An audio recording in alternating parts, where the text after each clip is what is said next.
Hey guys, so in today's video, I will be sharing with you guys all the books that I read for the month of June. Finally, right? I mean, it's already the second week of July and I have yet to get my video out for June. Anyways, don't go anywhere, you guys. Grab water because, it's hot and we're gonna be here for a few minutes. I promise, not that long, okay?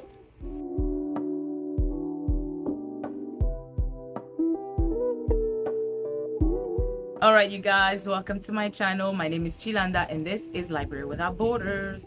All right, you guys, I don't know, did you see this is my African enkada, is that how you call them? African outfit. It's a whole dress, I had it made last year for me and my kids. Were matching and hubby. It was quite I like that. I like to do those matching outfits for the family. They're cute, right? Let's talk about books. Now, I have read 6 books and listened to 2. The reason why I listened to those 2 audiobooks is simply because they're in my membership with Amazon Prime. I usually wait to get that credit to purchase the books because most of the books I have them physically, right? Since I couldn't wait and I saw that those were free, I was like, okay, let me just listen to those 2 books, like, why not? Just because when I go to the gym or when I'm doing things in the house, it's easy to listen to audio while you get your tasks done. So in total, I basically read 1, 2, 3, 4, 5, 6, 7, 8. Yeah, not bad, right? Not bad. So the first book I want to talk to you about is a nonfiction book. It's The African American Women of the Old West. It's pretty small, it's not that big, but it obviously talks about the amazing women who shaped the Old West back in the days during the 1800s. And we will hear, I'm just going to talk about a couple of the women in this book, but obviously I think there's like 10 women. Yes, you guys, so there were 10 women that she spoke about. So the first one is Biddy Mason. She grew up in Mississippi. There she is. That's her. And what's striking about Biddy Mason was that she was obviously born into slavery. And what was exceptional about this woman is that she did a lot of work. She worked for the Smith and she had been with them for her whole life. So it says Biddy's responsibilities were to oversee the household and personally attend to the mistress, Mrs. Smith. But what I want to talk to you guys about what she was known for, it was relying on skills she had honed all her life: herbal medicine, midwifery, and nursing. Biddy Mason found employment with Dr. John S. Griffin on Main Street as both a nurse and a wife. And on November 28, 1866, Mason became one of the first Black female landowners in Los Angeles. So basically, that's what's striking about Biddy Mason. She was the first woman to have land, and also, you guys, she had 11 children, as was, the norm back then. But apart from that, she was also known from donating. She educated a lot of kids. She worked as a nurse at the county jail and hospital. She donated a lot of money. She helped like the poor and other people. She was also a strong community leader, and her son-in-law Charles Owens helped found the first African Methodist Episcopal Church, Los Angeles' first Black church. Now, what I realized is that throughout this book, all these 10 women, what was striking about all of them is that they were church goers. Like, they were really involved in church, and everything they did, they really had that Christian faith with them. So that's the story about Biddy Mason. There's a lot more if you want to know or discover about her, but I'll have 9 more people to go to. So let's go to the next person. So Mary Fields. What was spectacular about Mary Fields? Yo, check this woman. Yo, she has shotgun, man. So what was important about her is that, first of all, she was 200 pounds, 7 feet tall. That's an imposing stature to have, right? And what she was known for, it was that she was known to deliver mail across the United States. And sometimes she would travel even alone on these dates and in arduous temperature in order to get the mail delivered. So apart from her carrying the mail across town in the United States. Prior to doing that, because she did that later on in her years, most of her life she worked with sisters, like nuns, and she worked in a church alongside the nuns, and one of their mission was to go and preach to the Aboriginals. Yeah, they wish to bring Native people hope by bringing them closer to God. So that was their mission. She went across Montana territory, and she was with the Jesuit missionaries. They were the ones responsible to go and preach to people and preach the gospel. So yeah, so as I mentioned before, she was known for that, and also she was also known to be very helpful, very dependable, and as such, as I mentioned prior, she never, when she started her career of delivering mail, she never missed like a delivery. Rain or storm, she was that reliable, and she was known for that in her town. But one other thing she also tried was to be a restaurateur. She did that for a few years, but it wasn't really her thing, and she did retire from that. So that's one aspect that was known. Like, there's many other things that she was also known for. So the next person is Jane Manning, and what was interesting about Jane Manning is that she was married like twice. Believe it or not, back in the day, she was married twice. She had about 6 children. She survived 3 of them, but she did endure a lot of trials. What I want to mention is the fact that, again, she was also in the church, but Jane Manning was in a Mormon church. And the thing about the Mormon church is that they profess equality in front of God.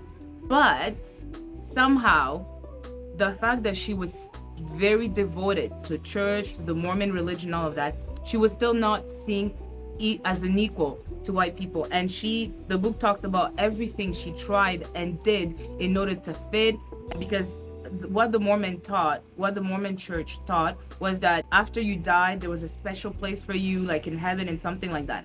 But the church had to do something for you to be there.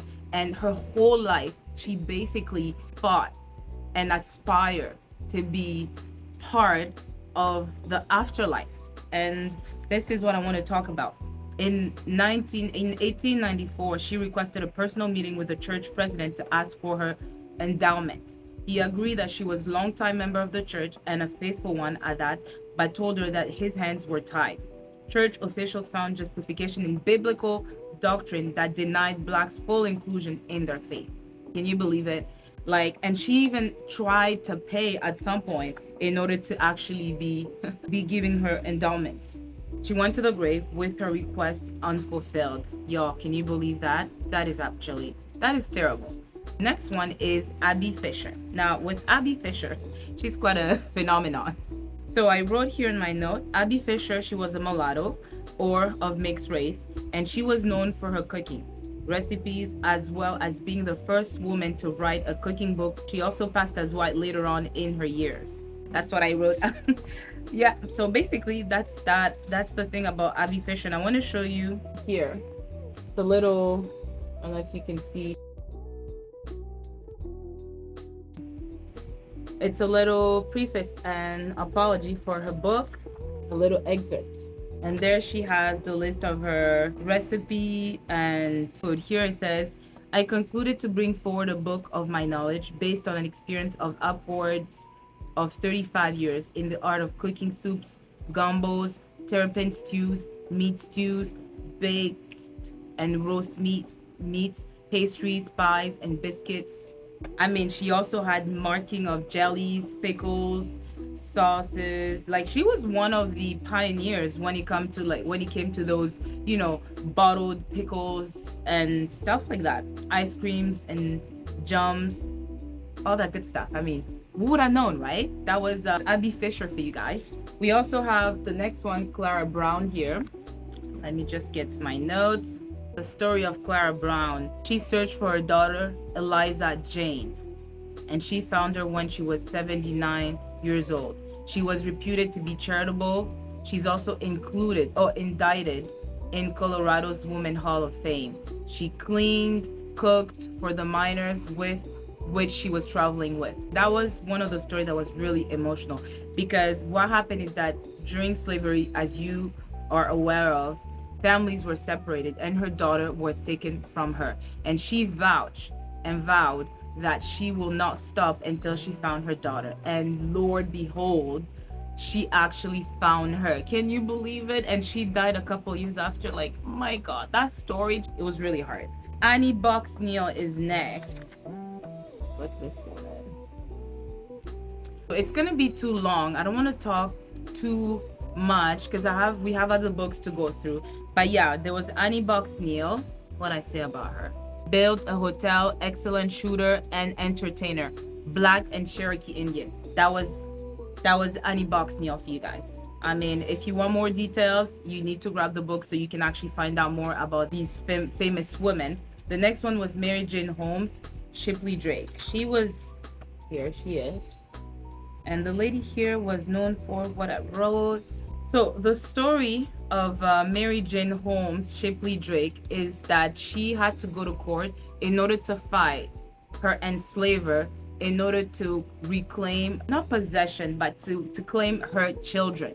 And that was the story. Like, it was a long process, and you guys can just imagine going to the court, especially knowing how the codes were made against Black people, and to have all these white people preside over a case, and you have this Black woman claiming that her enslaver has her children. And that was the proceeding. She did actually win the case, but then apparently the descendants of this man says that Nathaniel Ford had no contact with Mary Jane or her husband before or after they were married, which is not true. See how descendants always trying to somehow make their enslaver ancestors look okay or look better, trying to find some confusion. No, there was no confusion. He kept those children and lied. There's also Elizabeth Thorne Scott Flood. Anyways, you guys, like I said, it's a small book. If you guys are very curious to learn about the rest of these women, don't forget to pick it up. It's quite a book to have in one's library, you know. So it's by Trisha Martineau Wagner. Really fantastic book. I have this book. I have a vlog on this, so I'm not gonna fully talk about this story because in that vlog I go all out. I've dedicated 30 minutes talking about this book. Cry, the Beloved Country by Alan Paton is a story set in South Africa, and this book was spectacular. Apparently it's a book that was read in schools. It did the rounds around the world. It was quite the book. But it's a story between a white man and the white man's son and a Black priest in South Africa during apartheid, and the son of the Black priest kills the son of the white enslaver. Yo, that's your story, and it's set during apartheid in South Africa. You can just now imagine how the story unfolds. And what it did to me, it reminded me a bit of the other story of the mother. What was it? I'll put the book here, but it was a similar story where a mom has her Black son who kills a white woman's child. You know what I mean? So you could just imagine the story is like that, and it was so powerful. It was moving because you see both sides. At the end of the day, these people are humans, and society did what it did. How the story unfolds is that the priest father is in another town in South Africa, and his son had gone outside of town in order to find work. And that's the thing, you guys. You can just imagine back then Black people were forced to work in mines, and they were forced to get that gold that was never for their benefit. It was for the benefit of building South Africa, but for the white man. So you are almost against the wall, and then what you have to do, you have to survive. And then what do? You go, you thief, you steal, you do all kinds of things because you want to survive. And that's what's happening with this Black son.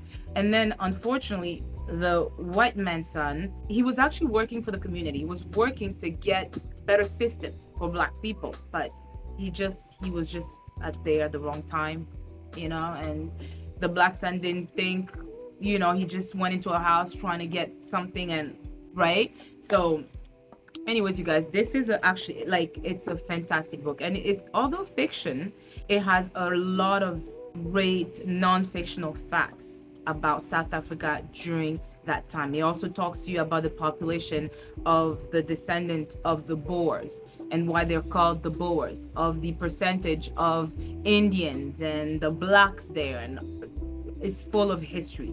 Very interesting. So this book for me, it's a 4 out of 5. I really enjoy the story, and I will recommend strongly to pick this book. You will not be disappointed. I also have a vlog on this book. And I want to say, Babe in Library, Lisa, check her page by the way, and Jessica, my girl from work, I finally read it, and oh my god, this book had me tearing up, and I'm thoroughly explaining my thoughts, my views, and everything about this book in that same vlog where I talk about Cry, the Beloved Country. I was doing a vlog where I'm reading 3 books, I believe, and it's the story of Monday and Claudia, and as the title say, Monday's not coming. You guys already know, and I know the whole world and their mamas read the book. So I mean, I was late to the party, but go as a mom, yo, okay, this book was triggering, so hard to read. And first of all, when the mom of Monday finally, at the end, I'm not gonna spoil it for those who have not read, although I don't think there's anybody who have not read.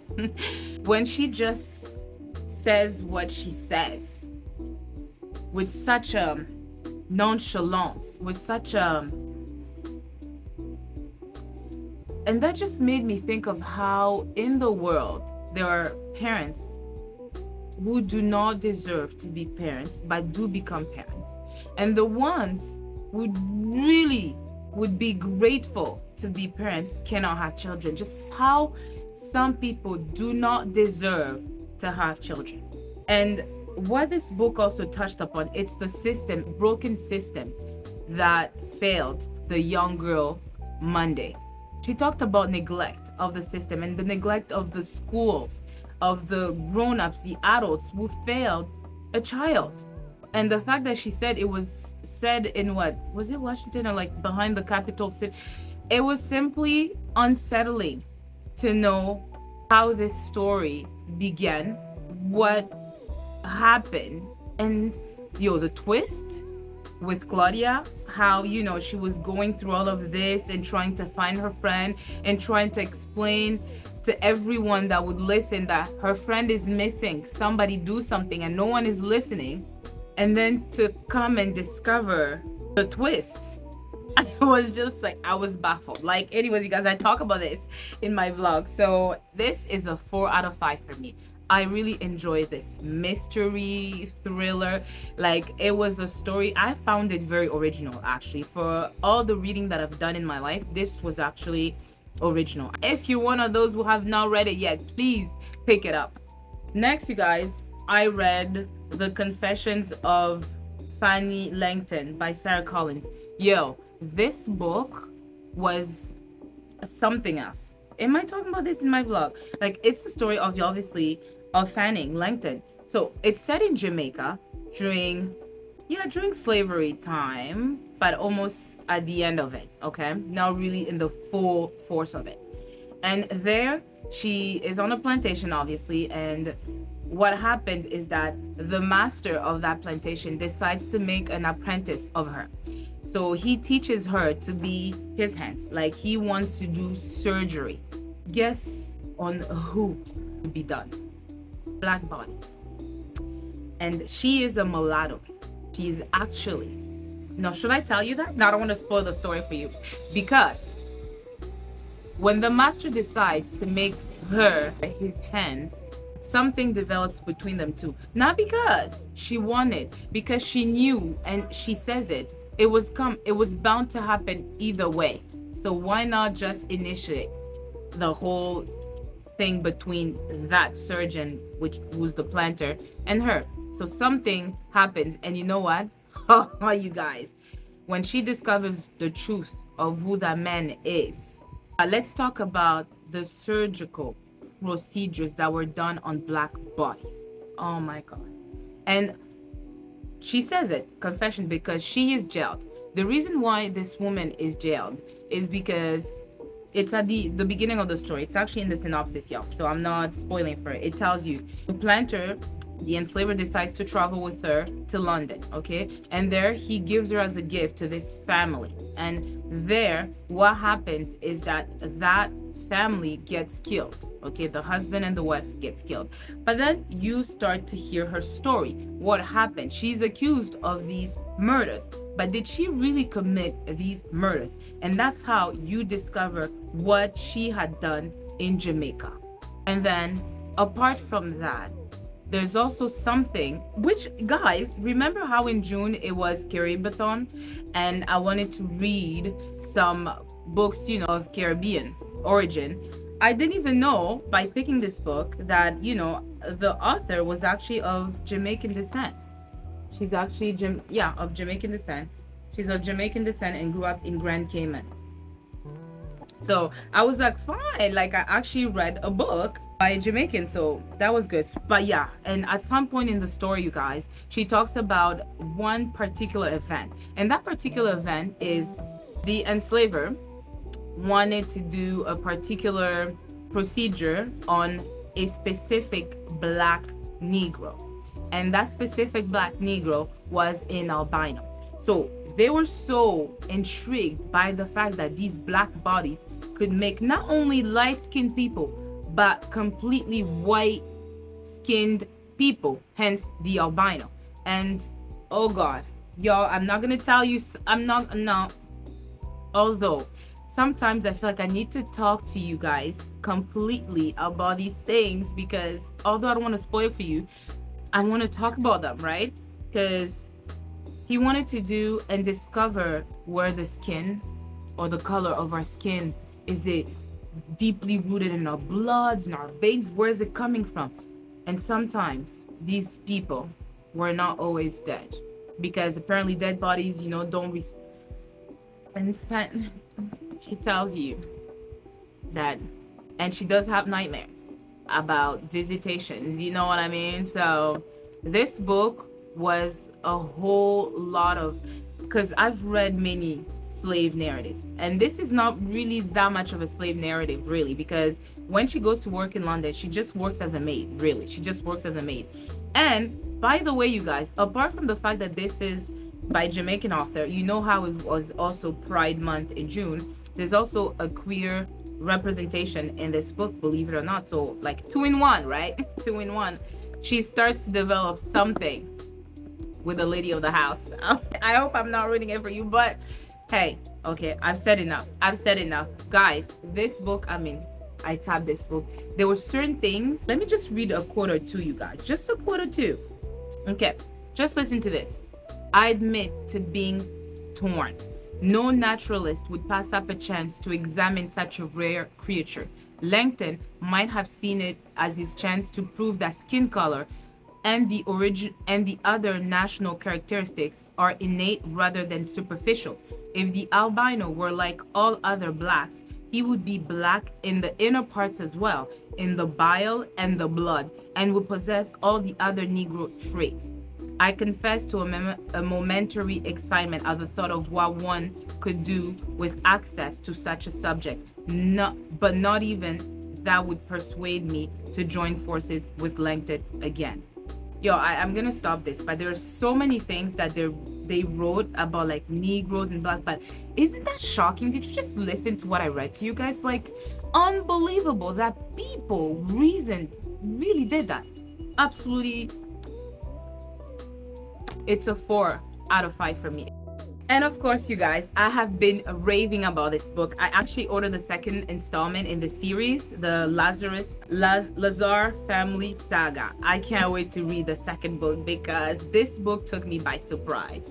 The story of Joseph and his family, and him having black blood or African ancestry in him, and him trying to hide that fact, and him being a priest and falling in love with the planter's wife, and also the religious aspect. I mean, this book is thick, but you can read it like fast, you know, and it's fluffy, but as I mentioned in my other videos and in my vlog that I hope you guys can watch very soon, I rave about this book. And as I said, the only thing that could just be a little too much was the religious aspect throughout this book. I mean, she quotes some biblical verses, but it's not a religious book. It's simply about a religious family. Does that make sense? So I'm not going to get into it too much, you guys.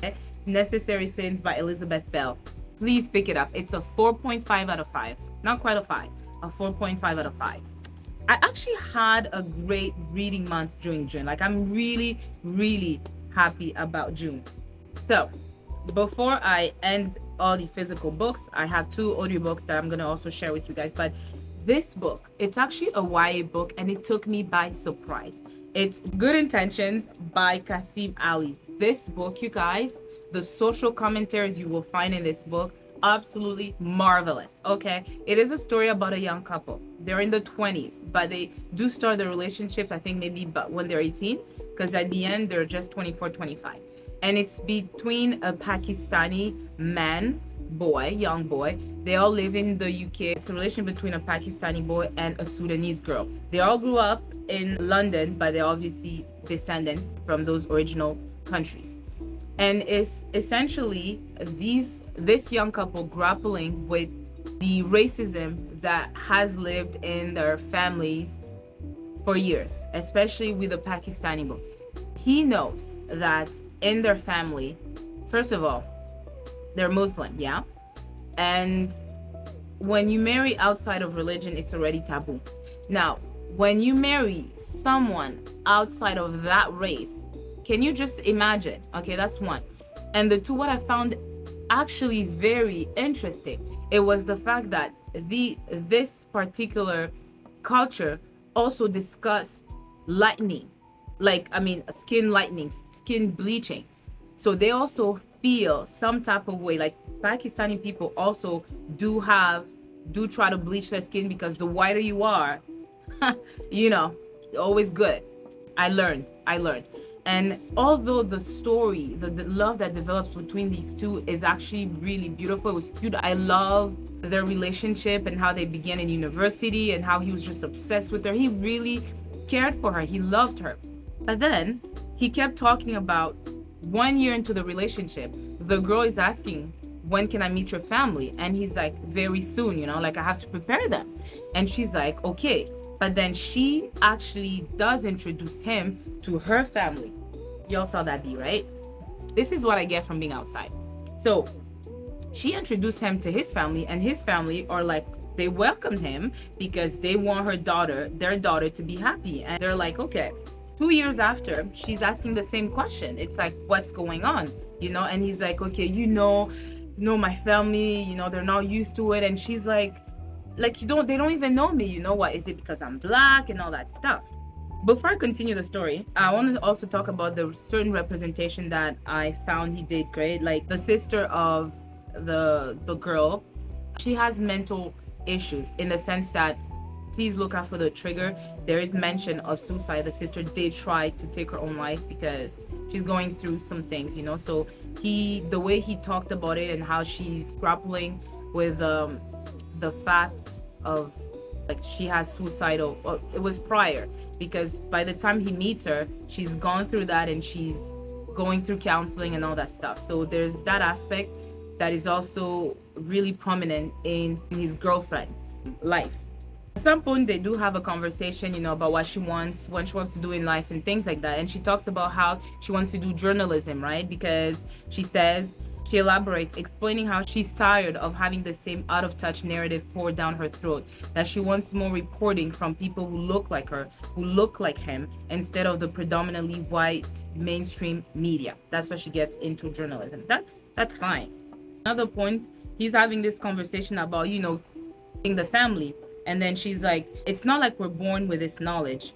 If she's never properly met a black person, if she's never talked to a black person, how is she going to know she's wrong? Noor responds this way. You made it sound like she thinks being black is like being a different species, Noor says. Can you just imagine, you know, like the conversations and Like, you want to have this free relationship with this man, but then there's this thing that is attached to you because you're black. Like, it's so weird. Ugh.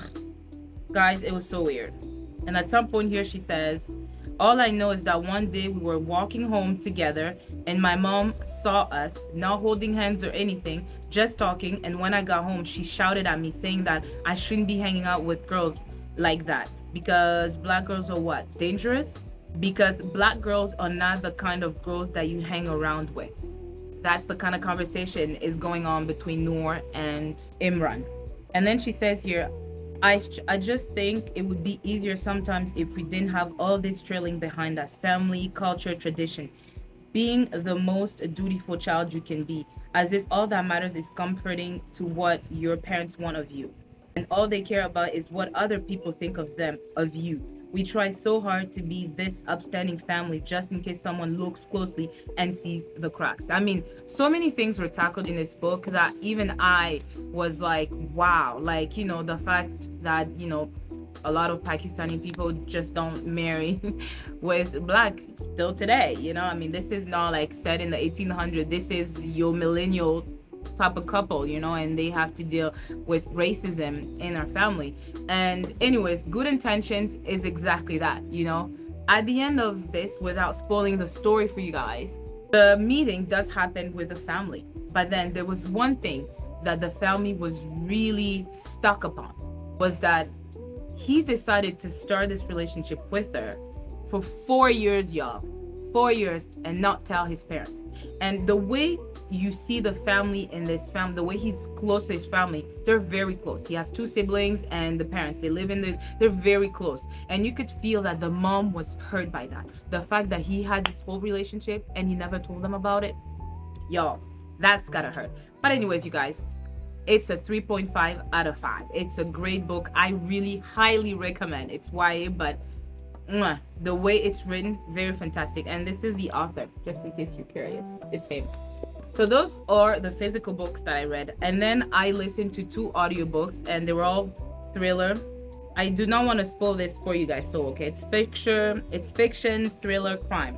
So it's The Family at Number 12 by Anita Walker. Y'all read the book already? Tell me. Okay. But it's essentially the story of Janet, because I actually listened to this at the beginning. The story of Janet. So what happens is that she lives alone. She's like antisocial, basically. Like, she only goes outside for like the bare minimum and all that stuff. So she essentially keeps babysit dogs for dog owners. And one day there's this guy that inquires about her dog sitting, and she's like, okay, come here, drop the dog here, and blah blah blah. And then one night she hears this knock, and it's this man. And this man, he comes in, she lets him in, she lets her guards down. Obviously, she's inquiring about the dog, how much, and all that stuff. And long story short, something happens. He tries to rape her. And he does succeed, but then she also succeed in hitting him, like I think with something sharp, like maybe a pan or something. But then it results in death, okay? I'm not gonna spoil for you guys, like it's in the synopsis. And then instead of going to the police, because you have proof that you tried to rape you and it was self-defense, this woman decides that, you know what, she's watched too many movies and she can't trust the police, so she's just gonna take matters in her own hands. Really was not the wrong action to take. And one thing leads to another. She decides that she's gonna dump this body in the basement. Okay, no problem. Then unfortunately, a few months after, she is pregnant. What's she gonna do? This woman, you know what she did, you guys? I have to tell you this. She decided that she's gonna go basically stock up on food so that she doesn't have to go outside and then people see that she's pregnant. For 9 months, she did that. She stayed in the house. Whenever she had to eat, she just grabbed whatever. And there was a milkman that would come. He would literally drop the milk. She would send him a, thank you, whatever. Just, they continue as per usual. And he never got curious. And she did give birth to this beautiful blonde girl. But all the mistreatment, because she didn't want it. She never wanted it. Like, I mean, the terrible thing. So the thing is, you start to feel horrible for this woman. But then as the story evolves, you discover that the way she's treating that child that did not decide, yes, it's the result of that rape, but that child should not be mistreated. It never did anything.